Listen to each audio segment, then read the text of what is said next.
uma coordenada f de x igual a 0. Suponhamos que você tem uma condição inicial f de x0 igual a um certo y0. Então você resolve essa equação com as condições iniciais do problema. Se é uma equação de segunda ordem, eu preciso dar também a derivada primeira no instante inicial. Então suponhamos que eu tenho uma equação de segunda ordem e dê as condições iniciais no instante dê as condições iniciais.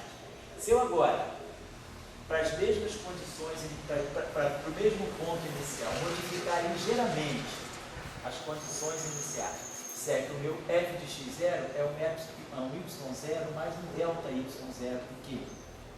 E o z0 é um z0 mais um delta de z0 pequeno. Então, se eu tiver uma mesma equação diferencial e pegar duas condições iniciais que sejam muito próximas, eu perturbo muito pouco a condição inicial. Então, a condição inicial do primeiro problema é x0, f de x0 igual a y0, f' de x0 igual a z0. Suponho que seja uma equação diferencial de segunda ordem, que não seja linear, seja não linear. E aí a solução do meu problema é um f de x, claro, baseado nas condições iniciais, y0, z0. Então, dadas essas condições iniciais, eu vou resolver essa equação diferencial, tirando a minha função f de x com referência a essas condições iniciais. Agora, eu vou fazer de novo o problema, mas modificando as condições iniciais. Eu tenho uma solução agora, g de x, que vai ser para as condições iniciais, y0 mais delta y0, z0 mais delta z0. Ou seja, eu vou modificar ligeiramente. Esse delta y0 é muito menor do que o y0 e o delta z0 é muito menor do que o z0. Então eu vou modificar muito ligeiramente as minhas condições iniciais e vou tirar a minha solução, a nova solução. E aí a gente pode olhar, se essas duas funções, as duas respostas, vamos dizer, forem muito próximas uma da outra, eu modifico muito pouco as condições iniciais e as duas soluções são muito próximas, isso é o natural. Mas agora imagina que se eu modificar ligeiramente as condições iniciais, a outra solução difira muito da outra. Isso significa que o nosso regime apresenta um sistema caótico. A mesma equação diferencial, mas duas condições iniciais muito próximas dão soluções muito diferentes. Isso é o regime caótico. Então é importante a gente saber alguns sistemas dinâmicos, né? Quando se estuda sistemas dinâmicos, saber se esses sistemas dinâmicos, por exemplo, apresentam regime caótico. E uma questão que não é trivial é ver regime caótico em teoria de campo. E aí um dos critérios que se tem é, quando se tem uma teoria de campo, reduz o sistema ao sistema mecânico. Tira da teoria de campo, tira o sistema mecânico. Se o sistema mecânico apresentar caos, então é porque a teoria de campos correspondente também pode apresentar regime caótico. Então, por exemplo, esse poderia ser uma motivação para a gente introduzir, por exemplo, a discussão, quer dizer, a redução mecânica de sistemas. Outra coisa interessante, quer dizer, você, agora, o grupo de vocês aí vem produzindo, né, uma série de eletrodinâmicas estendidas com termos de auto-interação do fóton. Seria interessante, eu acho que é uma proposta interessante também, saber o que esses modelos dão em termos de modelo mecânico. Então, pegar alguns dos modelos de vocês, alguns, não ser todo, pegar algum modelo que não seja muito complicado, tirar o regime mecânico dele e usar o Maple para poder fazer simulação de soluções, quer dizer, estudar soluções e ver se, por exemplo, os sistemas de vocês apresentam caos ou não, se é uma teoria, de repente uma teoria é uma eletrodinâmica que não vai apresentar regime caótico. Eu acho que poderia ser um estudo interessante também, assim, um derivante interessante daquilo que se está produzindo em termos de modelo. Já eu pretendo fazer monografia para fazer uma monografia. O ECI. A gente até colocou um link da rede. Então, pode fazer o teu ECI pode ser em cima das reduções mecânicas, né? Pega um modelo que vocês tenham lá, uma eletrodinâmica, que não seja muito complicado, porque essas coisas às vezes se complicam, porque as equações são diferenciais, não lineares, mas como o Maple faz muita coisa, de repente o Maple pode mexer bem, pode fazer vários tipos, pegar vários exemplos, né? E tirar os sistemas mecânicos para ver a questão do caos, né? Então, digamos, é bastante interessante, né, essa discussão. Tem referências, né, também, isso aí não é uma coisa, ninguém está fazendo nada de original, isso aí é discutido na literatura.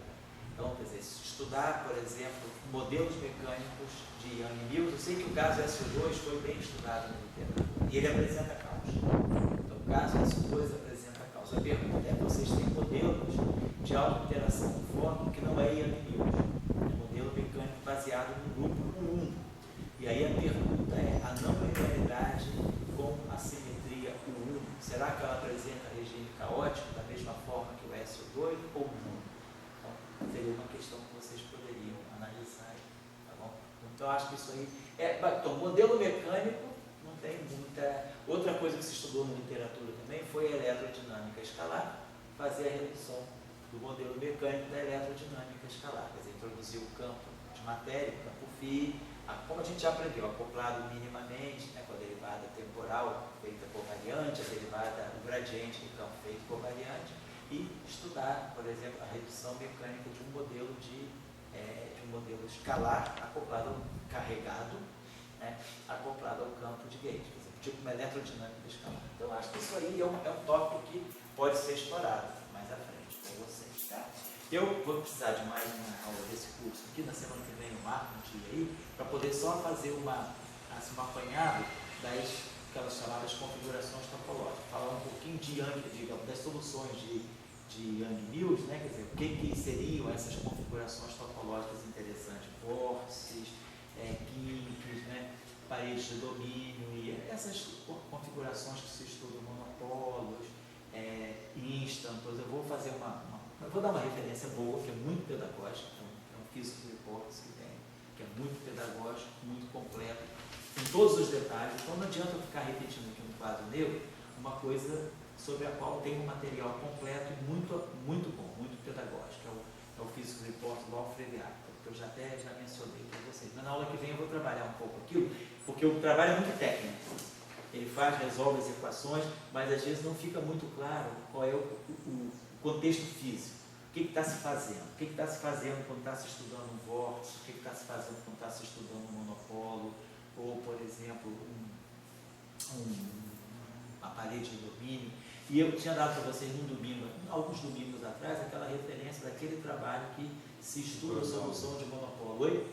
De Batispati. Você é do Coronel do passado. A do Coronel. Sobre isso aqui. A referência? A tese dele. A tese dele. Eu não mandei para vocês, vou mandar para vocês, está certo, porque lá ele estuda e discute a questão do caos. Vou mandar para vocês a tese do Léo, mas quem quiser pegar, quer dizer, quem não for receber o e-mail, essa tese está no CBTF Index, né?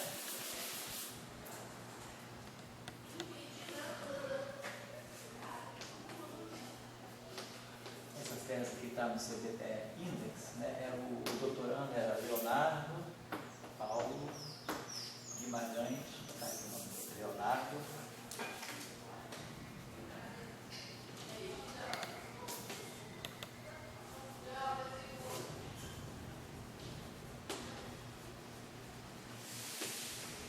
Leonardo Paulo Guimarães Assis. A tese dele de doutorado era a discussão eu acho que era caos, e alguma coisa como caos, integrabilidade,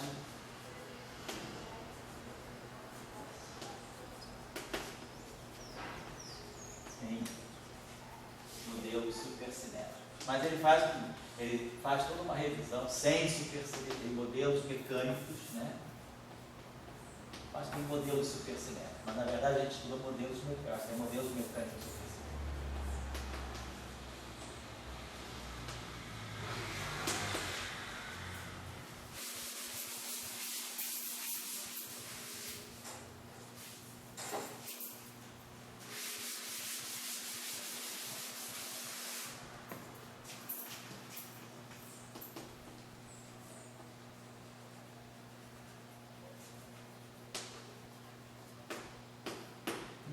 Essa tese é 2005 ou 2006, mas está no CBTF Index.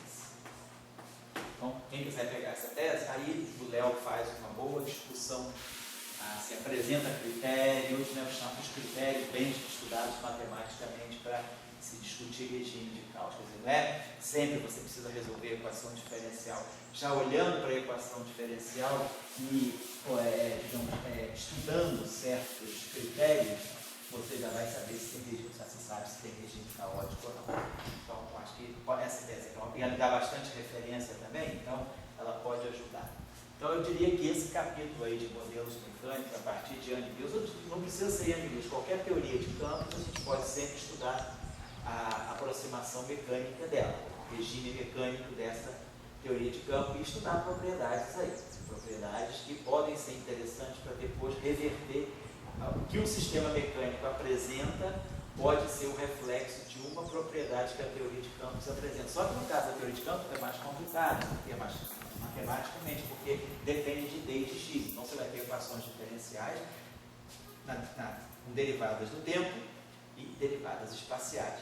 Quando se reduz o modelo mecânico, a gente joga fora toda a dependência do tempo. Então, a gente ganha só a equação diferencial de primeira ordem. Então, de primeira ordem, equações diferenciais ordinárias, mesmo que elas sejam não lineares e acopladas, mas são equações diferenciais ordinárias, só dependem do tempo. Então, a gente resume, o problema matemático fica mais reduzido. E aí, as informações que a gente pode ter aí, algumas delas podem ser trazidas de volta para a teoria de campo. Esse é o critério aqui que se usa quando se estuda caos, né?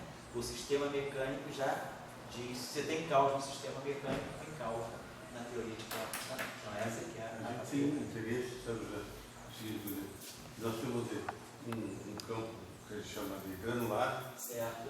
um field strength, né? Sim. E tem um field strength que se chama coletivo. Sim. E claro que os dois se propagam no tempo. Então o coletivo não é um termo de interação, assim como aparece aqui FBXT, mas o coletivo ele viaja no tempo. Certo. Sei. E a gente gostaria de qual o significado disso em termos de sistema mecânico. Então, por exemplo, faz a redução mecânica, se vocês tiverem alguma dúvida, a gente pode discutir. Não. E aí a gente fala quem vai olhar isso no meio. Mas assim, já olhando a tese do Léo, talvez já dê para tirar alguns critérios qualitativos antes de sair resolvendo, para saber o que vai se resolver, né? Certo? Tá legal? Então, eu diria que a aula de hoje termina por aqui. Essa aula não vai ter a segunda parte, porque a segunda parte eu vou dar aula de outro curso. A gente vai discutir com o Saulo agora, né? Para poder ficar lá. A gente vai discutir com o Saulo, vai ter uma aula direta, uma diretriz do curso passado. Então, eu vou parar a aula por aqui. Pode deixar, que a gente vai parar a aula por aqui hoje. E na próxima semana, então, eu vou fazer a aula final sobre configurações topológicas. Mas a aula de hoje é só uma aula de 2 horas de duração. Tá bom? Até já, então.